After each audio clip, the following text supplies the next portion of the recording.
Sa ato karong walo nga nobinaryo, ang ato na sang sub-theme or inadlaw nga tema, ang tinuod nga naminaw mao kadtong mukuyog sa kang Kristo nga panaw. Okay. Kamo na sad ko na memorize.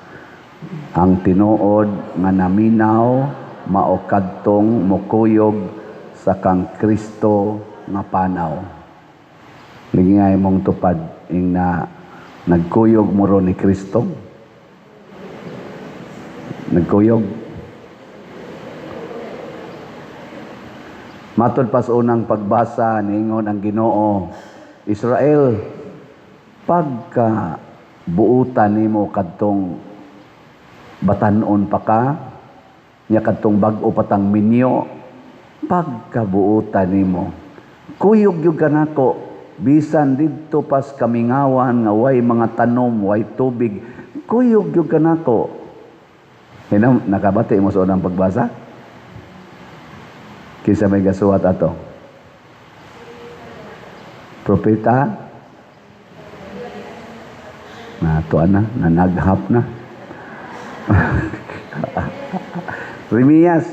Oh, Jeremias.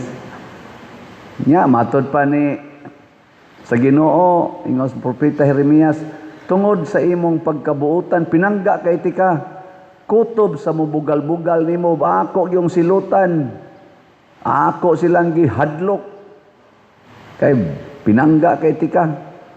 Nya gida pagit tika dito sa yuta nga tabuno kayo, tagaan tikag dako kay ngani. Pero pag abot na nimo didto, nausab man ka. Didto naman kagasigig kuyog si Yawa katong Baal. Din amang kamo hinumdom nako. Din agani kamo sangpit nako.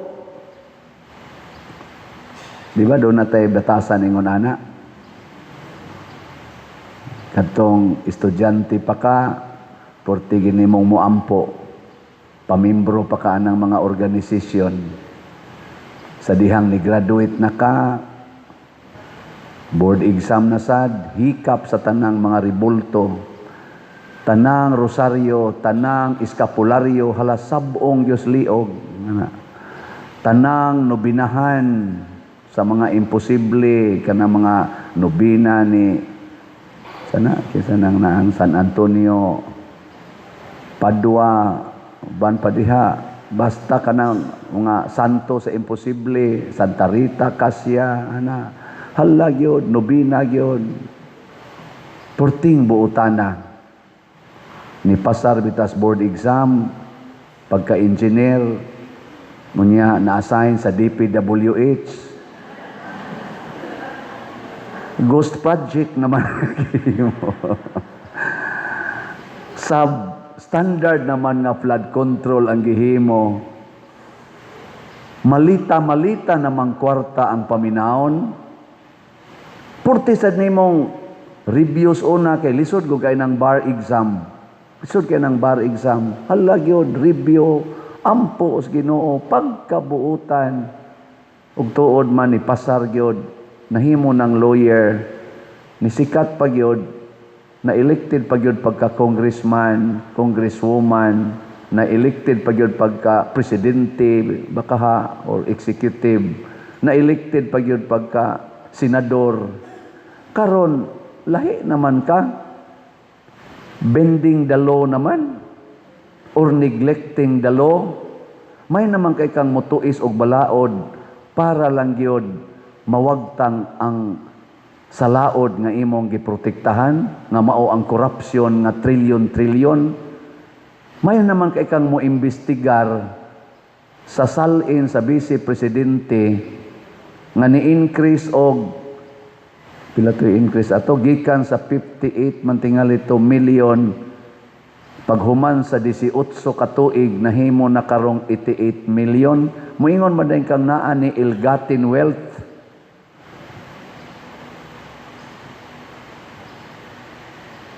Unexplained income.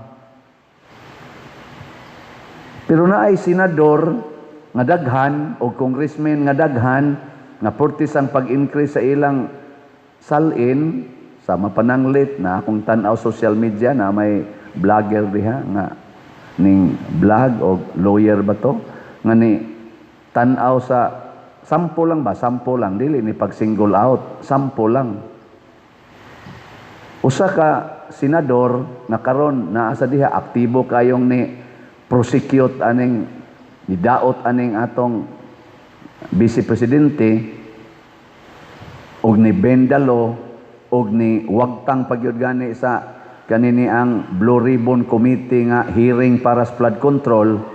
Ang iyang salin niadtong 2022 naaraman tingali tos mga mo dito mao ito 58.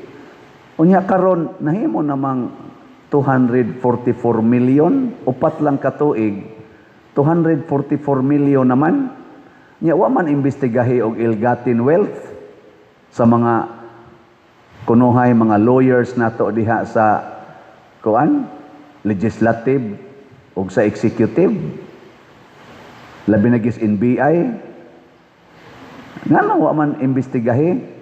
Mao ba na imong paggamit sa imong giampuan sa Ginoo aron lang ka makapasar? Aron ka matagaan sa imong gipangandoy? Mao na nga matod pa ni Kristo ang ilang mga mata ila nang gitaptapan, ang ilang mga dunggan ila nang gisampungan.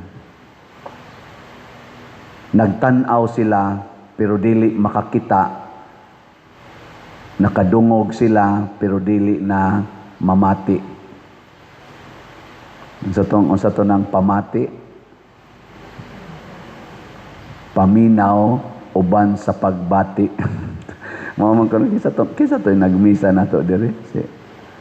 Sige sa tin sulti ana bishop ba to abit nga ang kana konong pamati ang mao kuno na siya ay laom-laom kaysa paminaw lang kay ang sana kanang sa pangdungog kay makadungog ka pero mula po sa pikas dunggan wa ka kabati pero makadungog ka nya musod sa imong kasing-kasing mutugkad sa imong pagbati amo na nang namati ana no amot lang tinuod ba na pananglitan karon wa day kakita ang atong mga executives, legislatives, NBI pananglitan, DOJ pananglitan, ombudsman pananglitan. Wa gid sila kakita anang trillions karon nga nawa. Nga naa man sa record. Wa gid sila kita. Ang ila ra gyud nakita kadto ra gyud 125 million nga sana sa tawag ato kanang confidential fund nga gigastos Vice Presidente nya ilag yung i-impeach ang Vice Presidente tungod ana kadto bitaw kunong giapil man na nila ron kanang gisukmag ni BP Sara katong mayor pa siya ang sheriff dito sa Davao gisukmag niya mao na ro ilang isigig highlight ang pagsukmag pero ang hinungdan nganong nahitabo to di sila maminaw. Mo tong gisulti ni Senador Bongo ang hinungdan di ay do natoy mga nagide sila palisiya sa Davao nga wa gyoy demolition nga himuon basta wala pay relocation. Ug wa gani relocation way klaro way demolition. Muna ang mayor sa Davao o kinsa may mamayor maningkamot yun nga naay relocation site para sa mga kabos una pa i-demolish ang ilang gitawag og illegal dwellings. Nakaroon doon ay nahitabo dito nga nag-flash flood. Nya doon ay 31 mating ito kabukpatay. O nya girelocate usa sa evacuation center ang mga illegal settlers. Nya katong ilang puy-anan kanang demolisyono na to. Mo to nga ni kontak si Mayor Sara Duterte ngadto sa sheriff ayaw usa og demolisa ha kay mangita pa ko og asa ni nako papuyo ning mga kaning ni ang mga illegal settlers, ayaw sa pag-demolish, tagailang kog few days man siguro to, or hours man lang gitingay itong gipangita. Oy, wa man maminaw ang sheriff, gidemolish man dito ang Pinoy-anan sa katong mga kuan in town, nabahaan. Nya wala pa'y kabalhinan. Amaw to pertin lagotang saran, ingat to, pagkakita sa sheriff, gisukmag, samang ka, nagsabot naman ta. Muna, ang sheriff karon ilang gipangitaan o kaning opinion, kay ilaon tang pahimuon nga witness sa prosecutor ni balibad, nga naman, nakasabot man siya, nganong nabuhat to sa mayor. Pero ang atong mga prosecutor, dili maminaw sa konteksto. Sama sa datong pag-ingon ni BP Sara, pinalawyer na niya, ingon dayon, nakasabot ko ba sa ilang thinking ani mga lawyer? Ang gi-highlight sa prosecutor, ang ilang gipaminaw, wag ilang gitanaw, katong pag-ingon ni Sara, may kinausap na ako ma'am, kaya gi-interview man siya, may kinausap na ako ma'am na tao, na kung mamatay ako, patayin mo itong tatlo. Kinausap ko na. Basta patayin ako, o mamatay ako, patayin mo rin itong tatlo. Kana mo ilang gifokusan. Napatayin mo itong tatlo. May kinausap na ako, napatayin mo itong tatlo. Pero, ngano man nga nasulti na niya, kaya gipangutana man siya, kay niingon man siya, na ay threat sa akong kinabuhi. Gani, na nag-attempt nga patyon unta ko. Gisulti na niya ni Vice Presidente, na ay threat sa akong kinabuhi karon og naanagyoy plano nga patyon ko. Iyan na nang nahibawan. Nya mo tong gipangutana siya, nya unsa may imong plano na naman kay threat sa imong kinabuhi. Ingon siya, ay lagkabalaka. Basta patyon gani ko kaning tulop. Papatay gyud ko ning tulo kay murag indirectly nisulti ang Vice Presidente nga ang nagbanta sa iyang kinabuhi nga patyon siya mao ang presidente, ang asawa sa presidente ug ang Speaker of the House adtong panahona. Mao na ang konteksto. Pero di ginadawaton sa NBI. Pangutana dito sa hearing, imo mang giimbestigahan nga naay threat sa kinabuhi sa presidente, sa sa iyang asawa o sa speaker. Wa sa din nyo imbestigahi kung tinuod ba nga naa say threat sa kinabuhi sa vice presidente. Kay NBI man mo. Imo ra ding imbestigahan ang threat ra di ay sa president, dili day importante ang vice presidente. Ngano man mo mag-imbestigar ana? Adi sad sila na maminaw. Mo na ningon si Kristo, gisampungan nila ang ilang dunggan, gitaptapan nila ilang mata, mo nang dili makakita. Kani, example laning akong gihisgotan, karon aning init kay nga impeachment.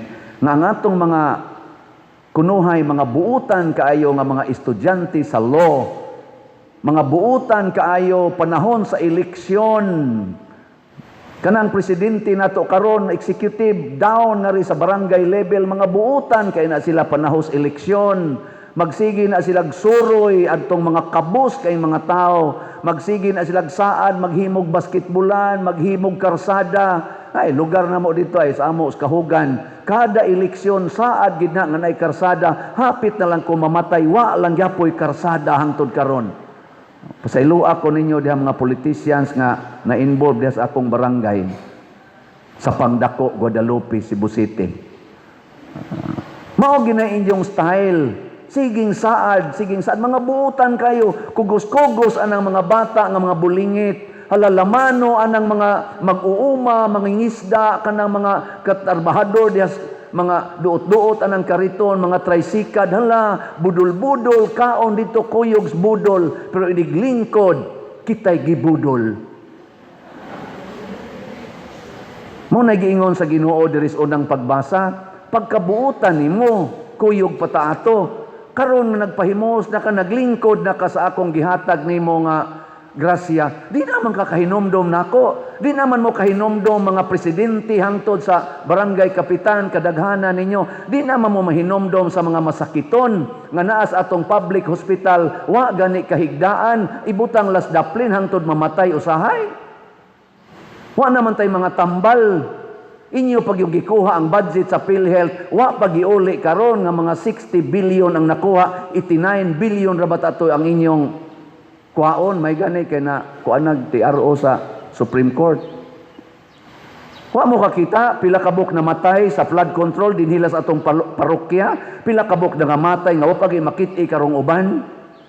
Nya di na nyo imbestigahan, anharagin mo anang confidential fund sa Vice Presidente magsigi gasto og 70 million kada adlaw para nang hearing sa impeachment. Nangabuta na mo, Luzon, Visayas, Mindanao, gibaha nagmaayo karon gasigi na sagbaha, di mo kakita, di lang gyapon mo kadungog.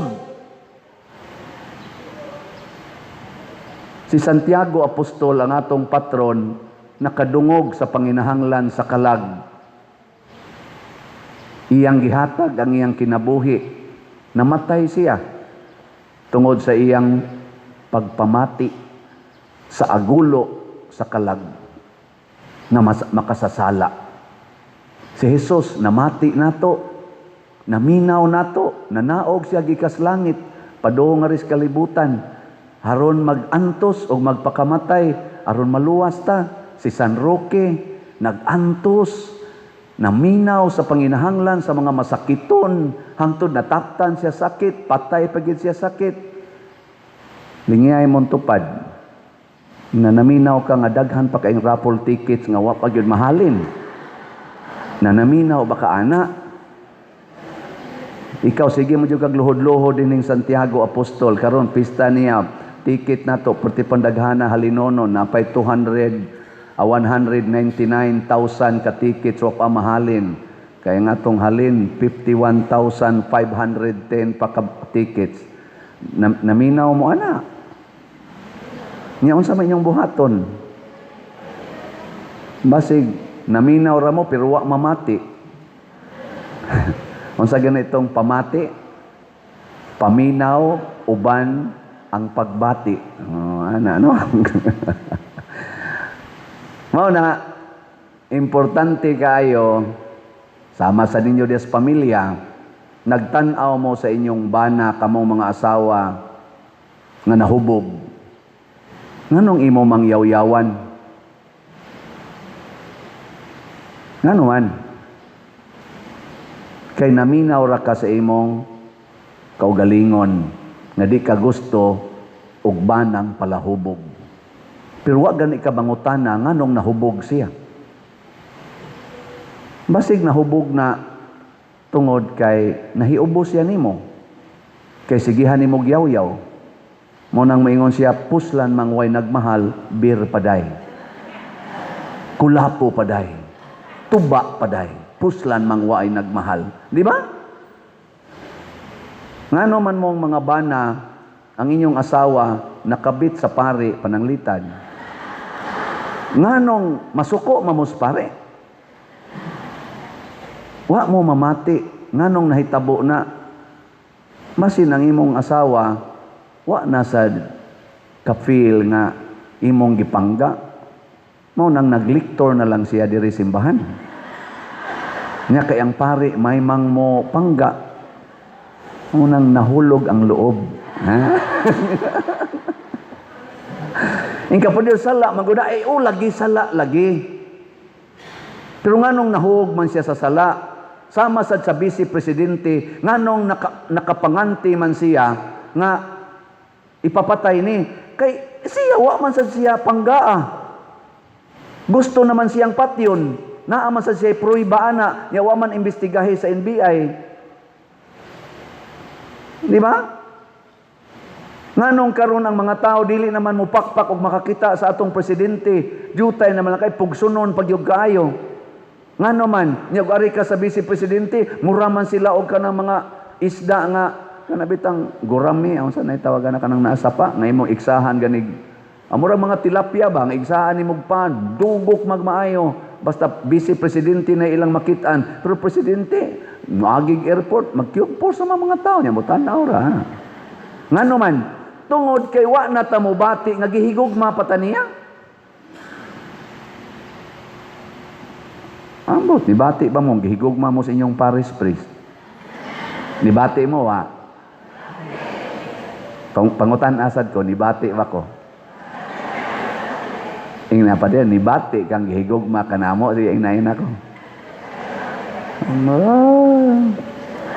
Huwag ka mo lang akong basihan din, huwag ka mo lang akong basihan, grabe, super ang inyong pagbati nga rin ako. Huwag kamo lagi akong basihan. Pero mutanaw man lagi ko anang nagsigig follow nako sa Facebook, sa YouTube naman na yung mga subscribers. Pila naman ron akong subscribers? 297,000. Ana, apil na gid hinoon mo ana dire.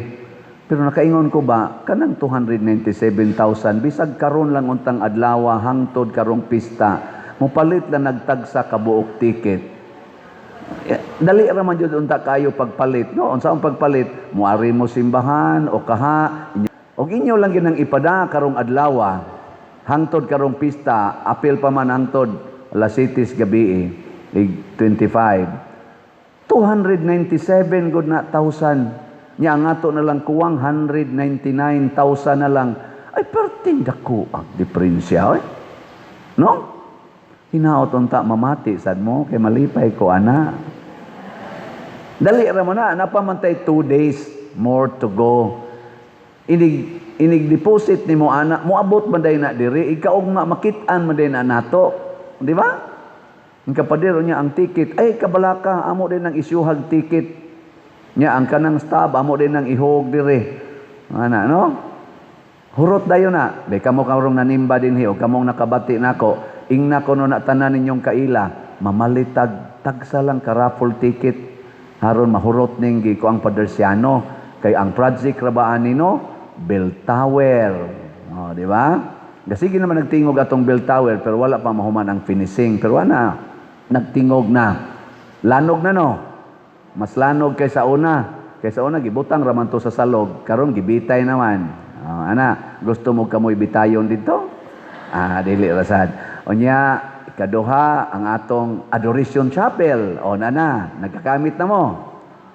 O pa mo kasodya? O, so na. Nya, sa may inyong tanaw, bati o nindot? Pwede na mo mga matay. Pero wala pa na makumplitog bayad. Nya, napagita day CR. Nahumad ba tong CR diha? Wapa? Wala pa. Nya napagita dihay buta pumero nga atong himuon na dihang Walk of Apostles na humanda ba na wapa sad. Nya kini atong mga bangko ato maning ilisan man ni nato, panindutan nato, paligunan pagyod. Nahuman ba wapa magay masugdi. Pero paliton ninyo tanang tickets. Kanirong tanang tickets, paliton ninyo mahalin ni tanan og namati mo nako. Next pista nato, next pista ba? Kining tanan akong gisgutan, in place na ni.